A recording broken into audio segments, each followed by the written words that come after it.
Во светот има повеќе од 300 милиони луѓе кои боледуваат од ретки болести. Ова е важна бројка која заслужува внимание.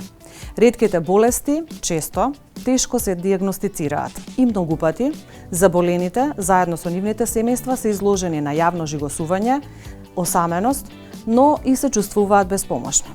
Денес во ова издание на Приказна ќе говориме токму за ретките болести.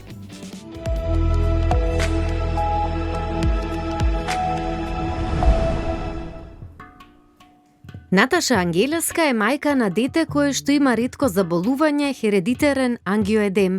Низиниот син има 20 години. Наташа ни ја раскажа нивната долга лична приказна со оваа ретка болест.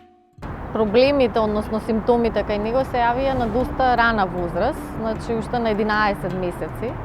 Меѓутоа не знаевме нели што се случува. Оваа болест има интересна симптоматологија затоа што се јавуваат отоци на различни делови од телото. Некои може да се видливи на надворешните органи, например на раце, на нозе, на лице, на лакти, значи буквално на секој дел каде што имате меко ткиво, меѓутоа може да бидат и на внатрешни органи.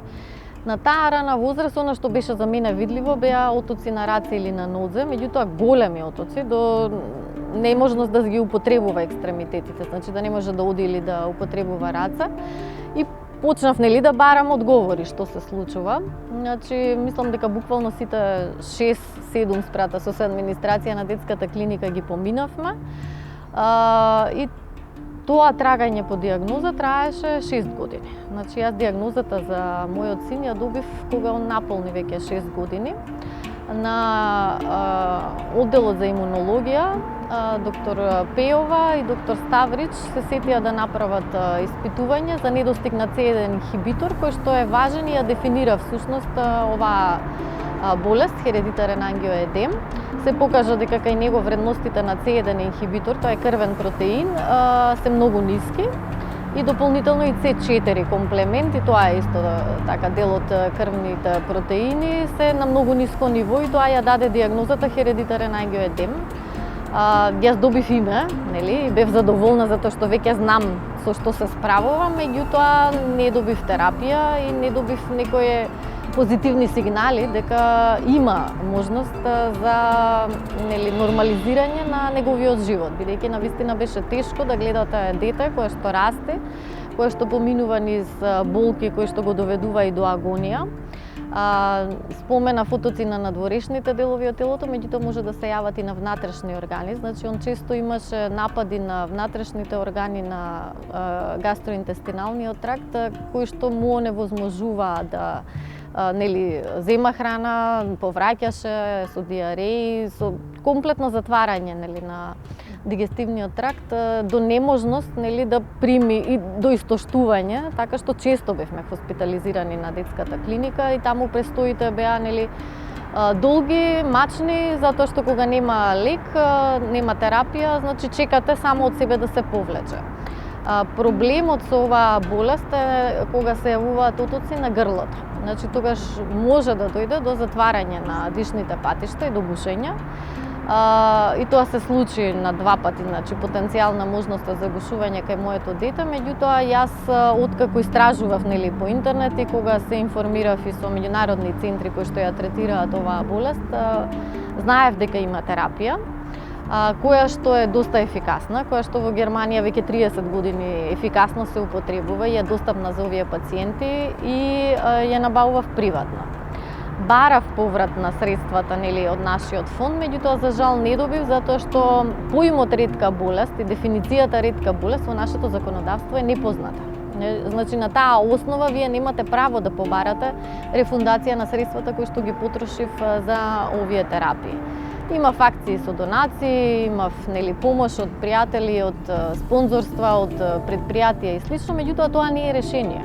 Кога болеста е нели за цел живот, знаете со што се соочувате, потребно е системско и трајно решение кое што ќе овозможи да тој пациент прво преживее, затоа што стапката на смртност е доста високи 30%, кога немате дијагноза и немате терапија. А и кога има терапија, треба многу рано да се администрира терапијата за да се спречи нели поголема влошена клиничка слика. Благодарение на медиумите, Наташа остварува комуникација со други пациенти во државава. Во 2009-та формираат издружение, а во 2012 година се поканети да се придружат на меѓународна организација која ги застапува правата за пристап до терапија. Дури во 2015 година добивме пристап до лекови за хередитерен ангиоедем преку програмата за ретки болести која што ја администрира и води Министерството за здравство. Меѓутоа и тогаш проблемите не застануваат затоа што терапиите беа одобрени прво само за детските пациенти, па се боревме да добијат пристап и возрастните, бидејќи проблемите и предизвиците на сите пациенти се исти. Сега еве 2023 година, значи долги години после овие настани, ние имаме пристап до 3 различни терапии. Мојот син е веќе ставен и на превентивна терапија, затоа што има потешка клиничка слика, значи он има потреба од лекот при акутни напади 2 пати неделно. Сега со оваа превентивна терапија тоа е редуцирано, односно е нормализиран пристапот до терапија и живееме еден по-нормален живот, за разлика од тоа како ни беше претходно. Патот што го изоделе е трнлив. Сепак, од овој аспект следува оптимистичка порака до сите луѓе што се соочуваат со ретка болест. Важно е да се зборува, да се едуцира јавноста, да се бараат тие права кои што ви следуваат, затоа што пак, како што реков, ако си седите дома и осамени, ако не сте здружени со други ваши сојузници во таа борба, нема да се најдат решенија и нема да се помогне.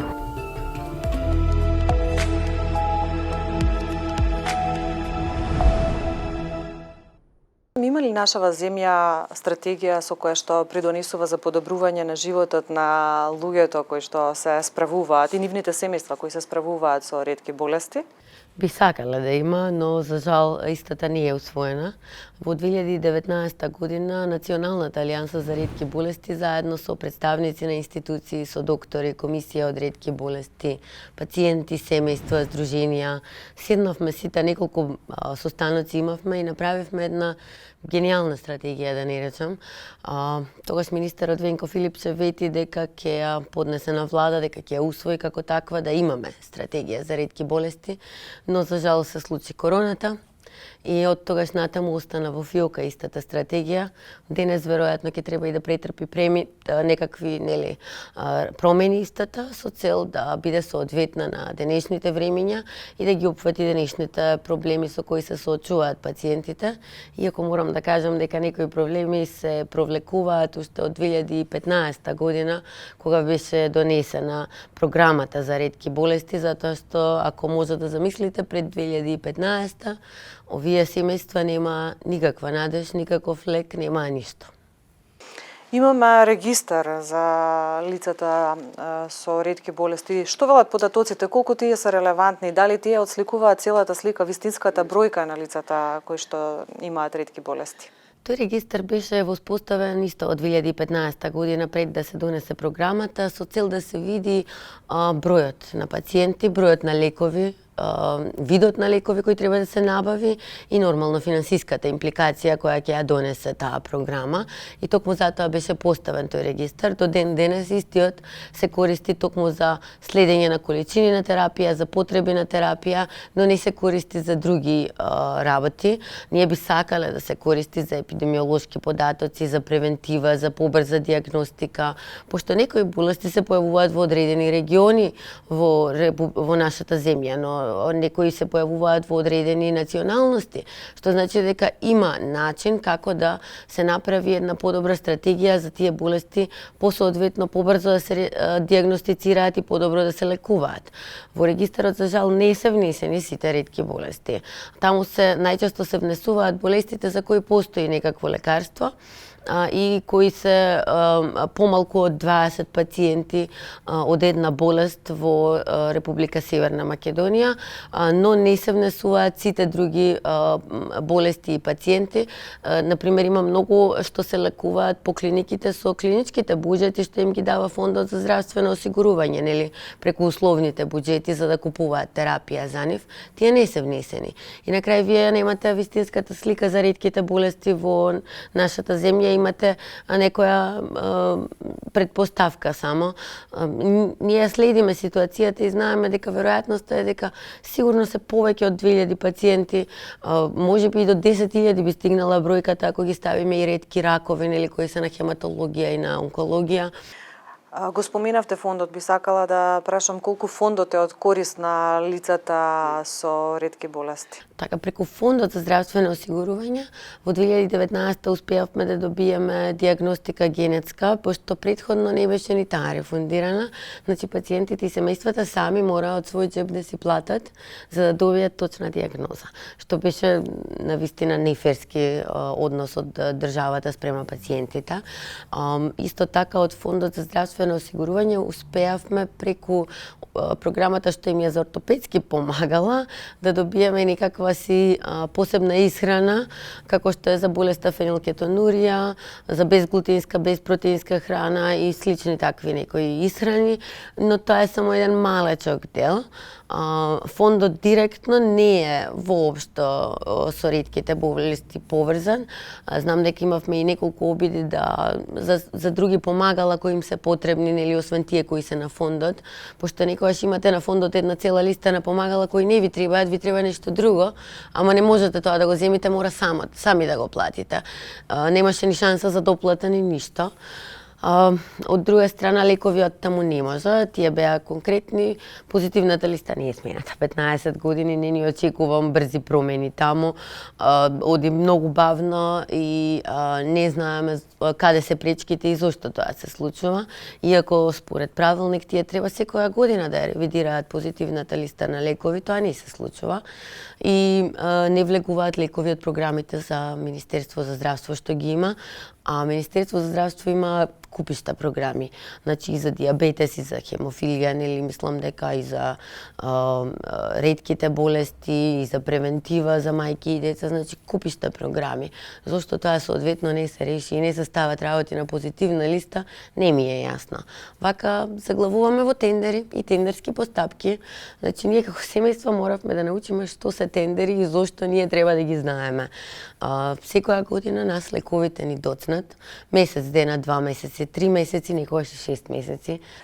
Колку Македонија располага со медицински персонал кој што знае да препознае симптоми кои што ќе укажат на диагностицирање? Така, имаме специјалисти во нашата земја, не дека немаме. Проблемот е што некои се одат во странство, некои се одат во приватните клиники, некои се пензионираат веќе, а нема замена соодветна која ќе биде, нели, доктор специјалист. Некогаш ретките болести се толку ретки што има 1 или 2 случаи во нашата земја. Тогаш е скоро неможно да речеме да се добие диагностиката. Некогаш не е заради докторите, него е заради тестовите кои треба да се направат. Многу често се случува пациенти и семејства да патуваат до нашите соседи. Некогаш е тоа Србија, некогаш е Бугарија, некогаш се случува да биде и подалеку во Германија и Австрија, во Европа, за да се бара соодветен диагностички центар кој може да ја открие болеста со која некој се соочува. Имаме пациенти кои чекале и 10 години да добијат точна диагноза.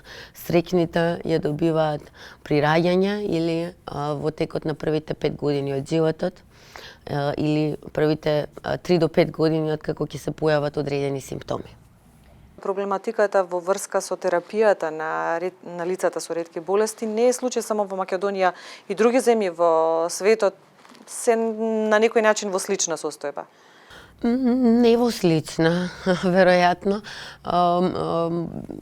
Сите си имаат свој начин за да ги набавуваат лековите за ретки болести. Најчесто земјите директно преговараат со дистрибутерите, со застапниците на фармацевските компании или пак директно со фармацевските компании си преговараат и си наоѓаат начин да ги покријат трошоците за пациентите со ретки болести.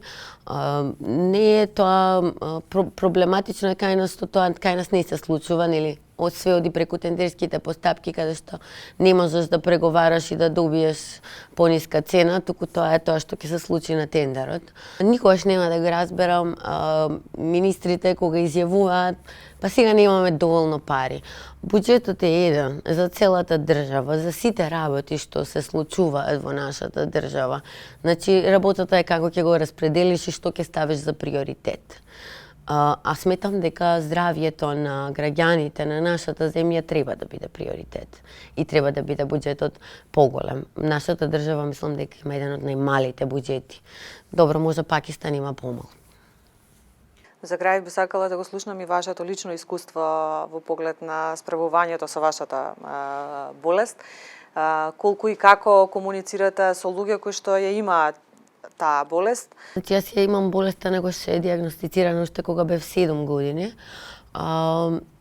Уште во 2012 година, уште во 2010 всушност веќе почнав да барам, пошто тоаш веќе имаше интернет и можеше да се бара и да се најде нешто ново.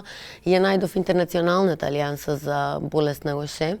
Тие ми помогнаа да добијам и терапија преку хуманитарна донација. И на тој начин јас почнав веќе да заздравувам, да бидам нормален човек, да се стабилизира мојата состојба. И сватив дека морам да се борам не само за себе, туку за многу други луѓе, затоа што запознав милион луѓе со толку различни болести, толку многу приказни се наслушав и во нашата земја и надвор од нашата земја. Морам да кажам дека мислам дека првите 3 години само плачав, бидејќи не можев да верувам колку многу лоши работи се случуваат и колку многу е тешко да стигнеш до лек за една ретка болест. Успеавме заеднички со семејства и со пациенти и со други здруженија да добиеме лекови во нашата земја. Јас продолжив да си комуницирам со Интернационалната алијанса. Дури тие ме поканија имаше како еден вид на камп, да не речам, ајде, каде што бевме собрани млади од цел свет. И сите бевме со болест на Гоше. И ниту еден од нас не изгледаше дека има болест. И ние се дружевме заедно, учевме за болеста, учевме како да се справуваме со одредени работи, например да му кажеш на дечкото или на девојката дека имаш болест, да кажеш на работа дека имаш болест и проблем или на школа. Затоа што некојаш ти е потребна малку повеќе помош, малку повеќе време за некои работи.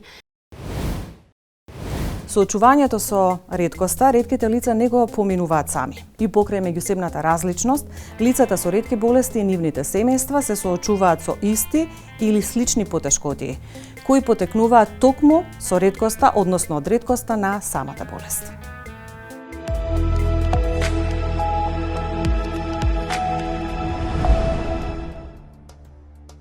Во светот досега се идентификувани помеѓу 5000 и 8000 ретки болести со претежно генетска етиологија.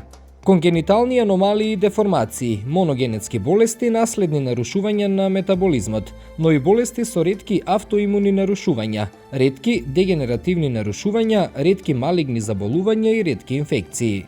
Бројката некаде варира во литературата помеѓу 7 и 8000. Меѓутоа, многумина смета дека е тоа потценето и зависи како ги броите. Значи, баш минатата година има една публикација која што излезе со бројка од над 10.500 ретки болести, што е огромен скок од овие 7-8 Меѓутоа, тоа се должи на неколку, да кажам, фактори. Пример, порано, кога се откриваа болестите, се откриваат како синдром, да кажем, кажете аутистичен спектар на болести. Меѓутоа, тука има многу различни болести предизвикани од различни гени. Кога ќе се откријат тие гени, се дефинираат нели како посебен ентитет, како посебна болест. Друго, исто така има многу недиагностицирани пациенти. Секојдневно се откриваат нови болести, нови, значи, и клинички и генетски.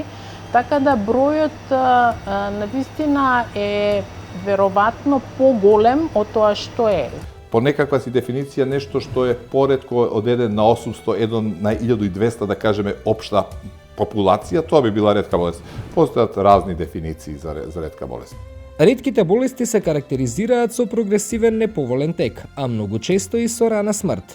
Најголемиот дел од ретките болести, дури 75%, се појавуваат веднаш после раѓањето и во рана детска возраст.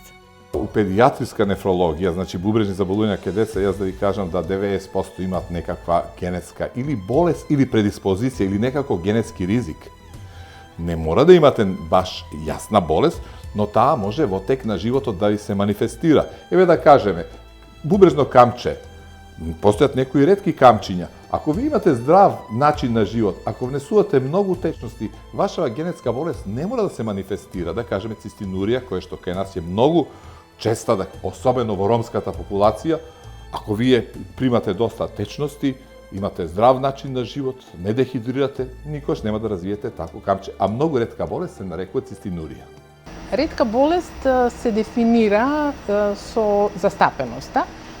Нема универзална дефиниција, значи во различни краеви во светот има различни дефиниции, само како пример во Европа, на пример, за ретка болест се смета она која што е застапена со 1 на 1000, односно помалку од 1 на 1000, додека во Соединетите Американски држави се смета ретка болест она за која што нема повеќе од 200.000 заболени во САД.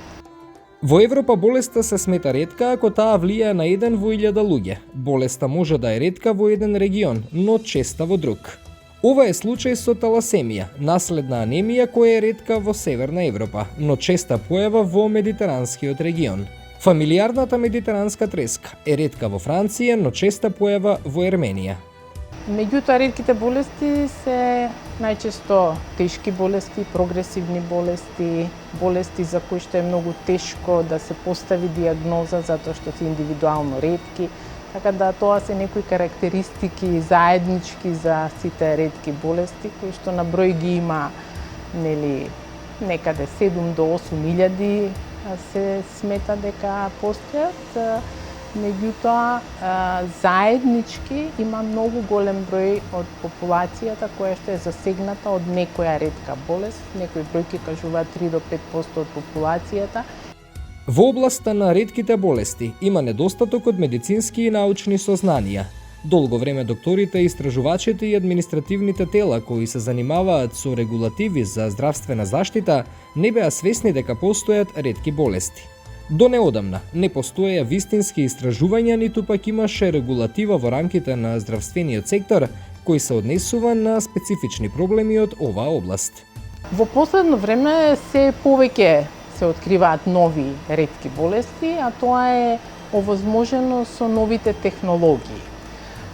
Порано, почесто болестите се дефинира и се открива клинички, значи, а времето од откривање на клиничката, да кажам, симптоматологија до откривање на генот траеше многу долго. Денеска малтене во исто време, кога се открива болеста, клинички се открива генот, дури генот може да биде прво откриен, па после тоа да се дефинира клиничката манифестација на болеста. За поголемиот дел од ретките болести не постои лек, но соодветен третман или медицинска нега може да го подобри квалитетот и должината на животот на пациентите. Па многу е тешка диагностика. Диагностиката е тешка, бидејќи некои ретки болести не мора да се манифестираат во детството, може да се манифестираат во зрелото животно доба. Јас дури гледав на, ми се чини, Discovery Science, една емисија каде еден 700-годишен човек учествува на некој маратон, добива урина која што на гледе навидуме крвава урина, но не е тоа крва, тоа е распреден продукт од мускуливе и доаѓа до затајување на бубрежната функција. И се наоѓа дека понатаму испитувањата, нормално се работи за пациент од развиена земја, испитувањата покажа дека се работи дека тој човек носи една генетска болест, не е битно, CPT2 дефициенција, не е битно. Значи, тој човек имал здрав животен стил, дури на 70 години, кога трчал на маратон, тој добива манифестација на многу тешка болест. Понатаму една болест која што се викува Хантингтонова хореја, која што е многу сериозна невролошка болест, први манифестации се во 4-та и 5-та декада. Недостатокот на конкретни здравствени политики за ретки болести и недостатокот на експертиза води до задоцнето дијагностицирање и отежнати можности за третман. Ова резултира со дополнителни физички, психички и интелектуални оштетувања и покрај фактот дека некои ретки болести се компатибилни со нормален живот, ако се дијагностицираат на време и соодветно се третираат. Ние имаме овде, имаме и МАДО, имаме и фармацевски факултет, имаме институт за генетика, хумана биологија, значи имаме институции, но некој треба да се посомнева, треба да прати.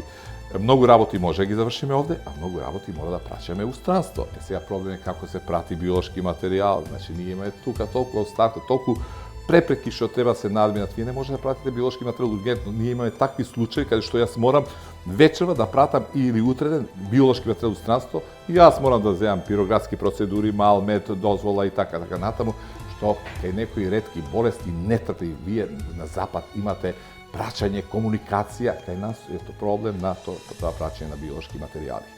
Погрешната дијагноза и недијагнозата се главните пречки за подобрување на квалитетот на животот на илјадници пациенти со ретки болести.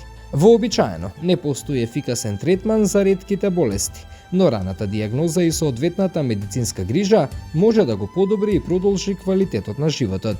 За некои болести веќе е постигнат значаен напредок, што укажува на тоа дека напорите во областа на истражувањето и социјалната солидарност по прашањето на ретките болести може да се зголеми.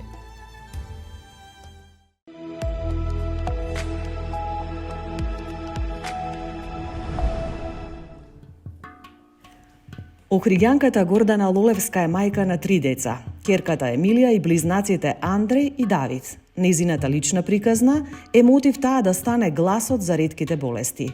Пред околу 14 години за прв пат моето дете доби дијагноза Алпортов синдром. Долги беа годините на талкање по болничките ходници за да се добие дијагнозата Алпортов синдром. Имено долго беше дијагностицирањето, бидејќи многу од симптомите кои ги имаше мојот син беа слични на симптомите или потсетуваа на симптомите кои што можат да се среќаваат во секојдневието. Имено моето дете уште при самото раѓање, при самото пресликување на пелената имаше хематурија и така се почна. Кај мене се јави еден знак на узбуна, во смисла што се случува со моето дете. Тогаш и започна и испитувањата во најмала возраст, меѓутоа бидејќи хематуријата како хематурија може да се сретне и при други обични заболувања, докторите од самиот почеток не се посомневаа на Алпортов синдром, се додека Давид не навлезе во едно пубертетско доба кога дома забележавме дека Давид недоволно не слуша. Повторно почна пребарувања, испитувања на оралоскопија, оралоохрид првенствено. Првичните симптоми на болеста кај Давид ги забележале уште кога бил бебе. Првиот сомне за Алпорт синдром го добиеме од професор Ирена Дума, кога при направениот аудиограм за слухот на Давид забележа дека всушност Давид и недоволно ги слуша високите тонови. Всушност тоа е еден од симптомите кај момчињата кај Алпортов синдром. Кога навлегуваат во адолесцентно доба, тогаш и почнуваат да го губат слухот на високи тонови.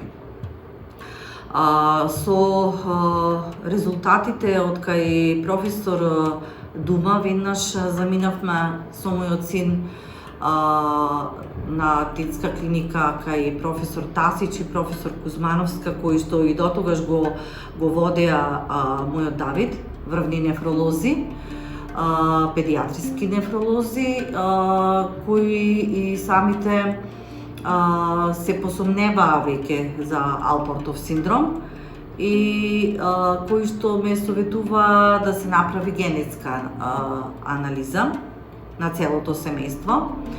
Благодарение на добрите соработки кои што ги имаше професор Тасич во тоа време со Словенија и со Германија, на база на проект се направи генетско испитување за моето семејство и за жал само се потврдија нивните сомнежи дека Давид има Алпортов синдром. Диагнозата за Алпортов синдром му била поставена по 14 години, кога се појавиле и проблеми со слухот. Соочувањето со диагнозата не било едноставно. Кога ќе слушнете дека вашето дете има ретка болест, првенствено ретко, тоа значи нешто недоволно јасно, нешто што не е доволно испитано. Меѓутоа, и кога ќе разберете дека се работи за ретка болест за која што нема лек, тогаш само можете да наидете на огромен шок кој што го добив и јас. Шоковите следеа и како удари секојдневно, читајќи и пребарувајќи на интернет, се повеќе се стекнував со сознанија дека се работи за доста тешка болест, како што кажав, за која што се уште и тогаш немаше лек, а и до ден денес нема лек, и дека момчињата завршуваат до 25 години на диализа. Ковид-пандемијата дополнително влијаела врз состојбата на Давид. Состојбата на Давид годиниве беше на некој начин стабилна, ќе кажам, се до прележање од ковид. Ковидот си го направи своето. Така ќе се изразам, удри таму каде што е најслабо, во бубрезите. Па така да состојбата само моментално е доста влошена, неговите бубрези работат 20%. Се надеваме дека со некои лекарства кои што моментално ни се препишани ќе успееме да ја задржиме бубрежната функција, само за Давид да не заврши на диализа, за да може што подобро да го живее, бидејќи тој е младо момче кое што студира, тој е абсолвент годинава, и се надевам дека успешно ќе ги заврши студиите, бидејќи во план му е да запише и мастер студии. Сознанието за болеста ја погодило силно. Оваа мајка, состојбата од тешка депресија ја менува со волонтерство. Станува силен борец за подигнување на јавната свест за ретките болести.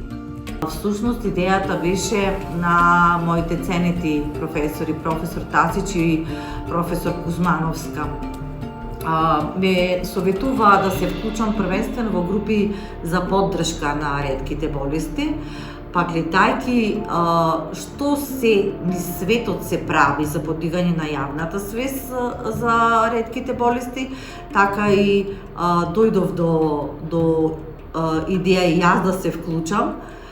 Почнав многу скромно во мојот град, во мојот Охрид, пред 9 години со организирање на настани.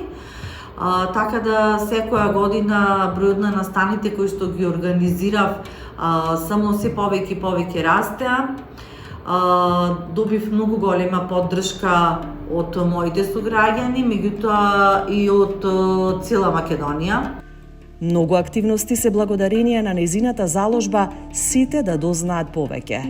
Изминативе години како работник во Македонска пошта, исто дојдов на идеја за издавање на ретки поштенски марки. Досега се издадени 4, годинава на 28 февруари планираме да ја промовираме и 5-тата ретка поштенска марка. И со овие ретки поштенски марки исто така сме први во светот, за кои што исто добивме пофалби од целиот свет, особено од филателистите. И утре се планираат низа активности за одбележување на денот за поддршка на ретките болести. Денот на ретки болести планираме да го заокружиме, како што кажав, со издавањето на 5-тата поред поштенска марка. Тоа е деца со ретката болест ихтиоза. на градскиот плоштад во Охрид ќе направиме еден хепенинг со дечињата од хорот Бисери од Охрид со снимање на со преработка на една прекрасна песна.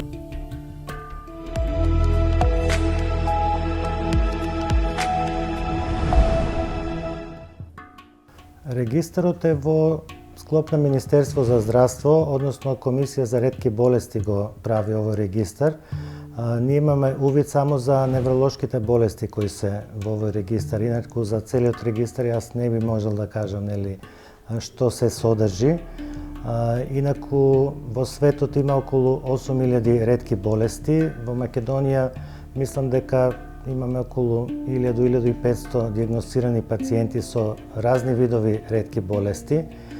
Значи, сите ги немаме затоа што некои ретки болести барат софистицирани посебни генетски испитувања и други испитувања, така да сепак имаме голем број на пациенти кои во Македонија живеат со ретките болести и кои се соочуваат со сите тие предизвици околу диагнозата и добивањето на соодветна терапија. Процесот за некои болести е навистина долг. Има некои болести што дури после 10 или 20 години се диагностицираат.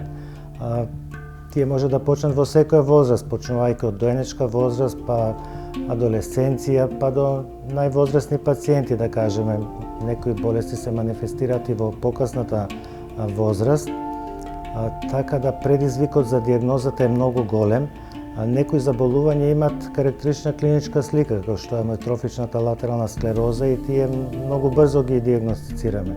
Меѓутоа има други заболувања како некои наследни невропати, дистрофии, кои на почетокот личат на други заболувања, па пациентите, посебно ако е болеста мултисистемска, како зафаќа повеќе органи, тогаш пациентите одат кај пулмолози, гастролози, зависи кој орган е зафатен, нефролози, ако има невролошка симптоматологија кај нас, за да се склопи тој мозаик на сите симптоми што ги има пациентот и да ние го вклопиме во одреден клинички синдром.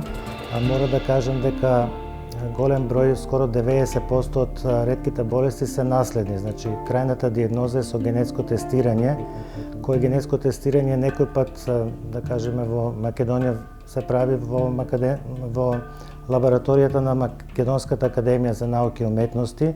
Меѓутоа, таму исто така имат реагенси, да кажеме, за најчестите заболувања, за поретките заболувања, за кои треба да се прави цел панел, тогаш треба да се подолго време чека за генетско тестирање, неколку месеци, бидејќи тие се ограничени од фондот, имат ограничен буџет со кој може да прават генетски тестирања, така да некој пат патешествијата на пациентите се многу долги додека се дојде до крајната диагноза. Мислам дека нема некои долгорочни политики, се сведува на некои годишни набавки, буџет годишен во кој треба се вклопат одреден број на пациенти, така да се случува некои пациенти да не влезат во тие рамки и повеќе години да чекат за терапија. Јас исто така учествував на 1 февруари на кампањата која се отвори во Охрид за денот на ретките болести и мислам таму со другите колеги професори се сложивме дека не треба на тој начин да се третираат овие пациенти, туку тие да се вклопат во здравствениот систем и да се набавува терапија како за сите други пациенти. Јас повеќе години сум вклучен во кампањата за ретки болести и во секоја и друга прилика кога настапи по телевизија или други активности сум се обидувал на некој начин да се информираат и луѓето, меѓутоа и лекарите за ретките болести. Тоа што на пациентите треба да им се порача, значи треба да бидат, тие се пациенти нормално барат лек, меѓутоа пациентските здруженија се тие што мора да бидат поупорни, погласни, бидејќи само на тој начин може да се некако направи нешто за нив. Пациент како поединец не може ништо да направи, меѓутоа во Македонија има пациентски здруженија кои се навистина добро организирани и кои учествуваат во овие кампањи и мислам дека преку нив самите пациенти треба да членуваат и на тој начин да си ги остварат нивното право е да добијат лек, тоа што секој нели болен му треба да има лек за своето заболување. Во Македонија заклучно со декември 2022 година во регистарот на ретките болести се регистрирани вкупно 705 лица. Од нив за околу 235 се обезбедени лекови преку програмата за ретки болести. Неофицијално од страна на здруженијата се истакнува дека нема точна бројка на заболени од ретки болести, бидејќи не се сите во овој регистар и бројката може да достигне дури и до 10.000 лица. Што откриваме во истражувањето кое ви го подготвивме денес во приказна? Погледнете со нас.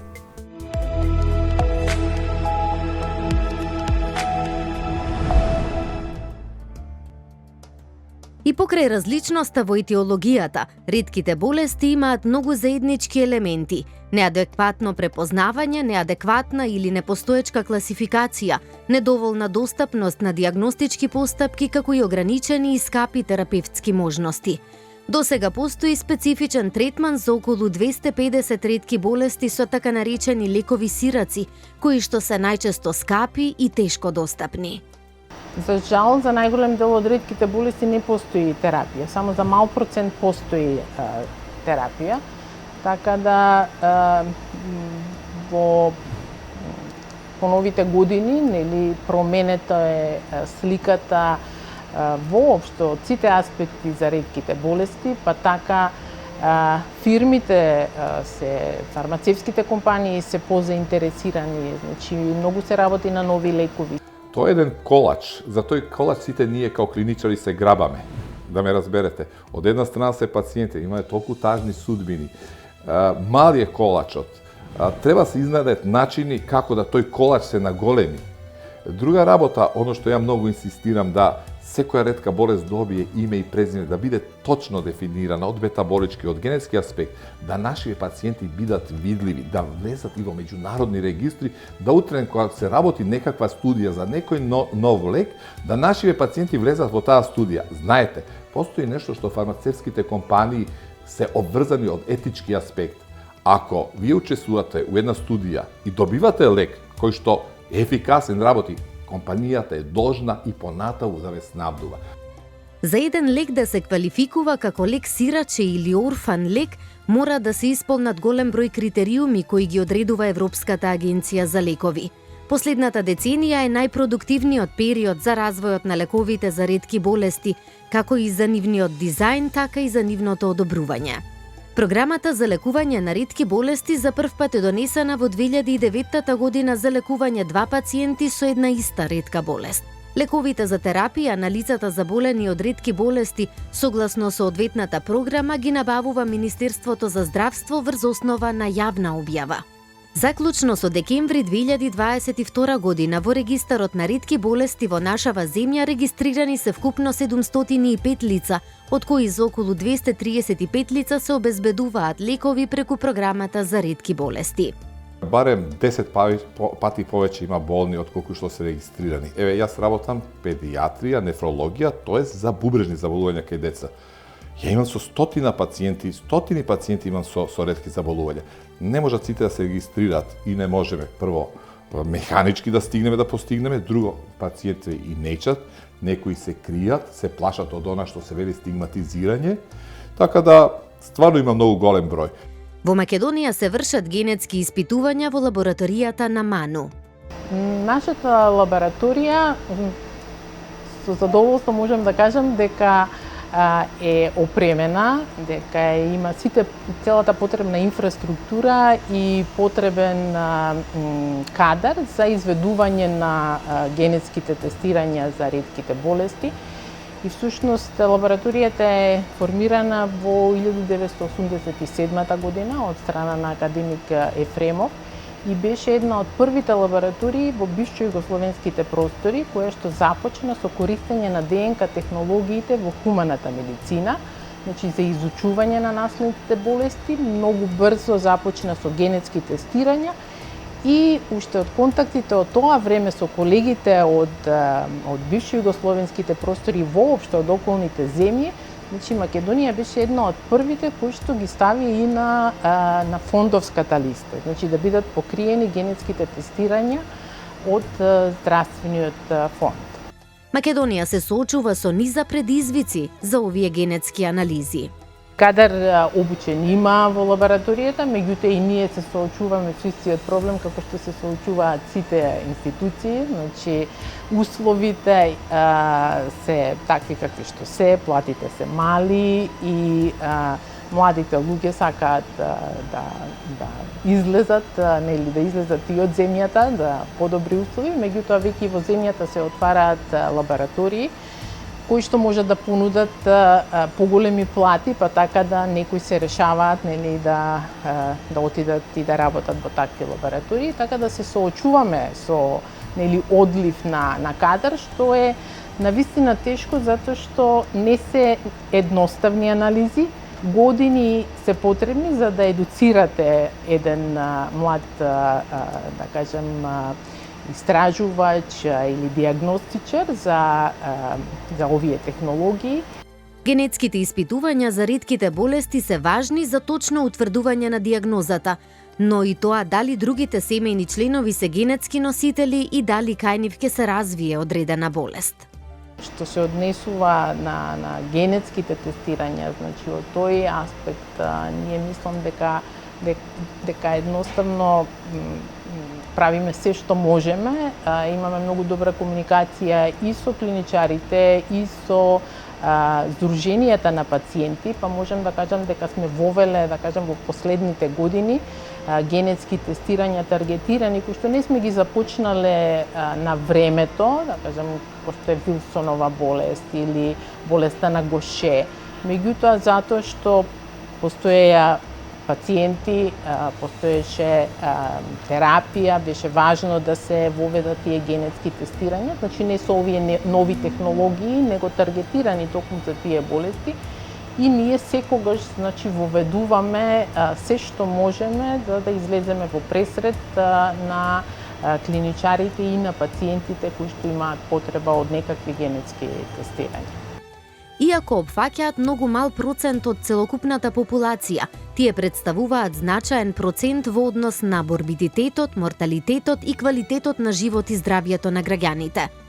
Задоцнето и неадекватно препознавање и поставување на диагноза на ретките болести често води и до трајни оштетувања и смрт на заболените, со значајно влијание врз целокупниот статус на семејството.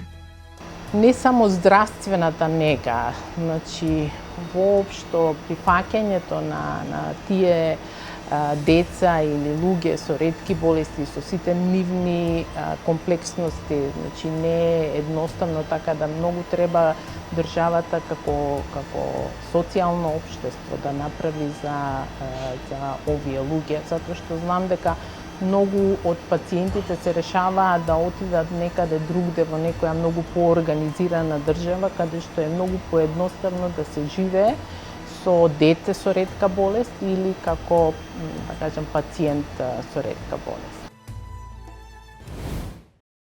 28 февруари во светот се одбележува како Светски ден за ретките болести. И оваа година ќе се одбележи со цел да се зголеми перцепцијата на јавноста за сето она со кое што се соочуваат лицата со ретки болести.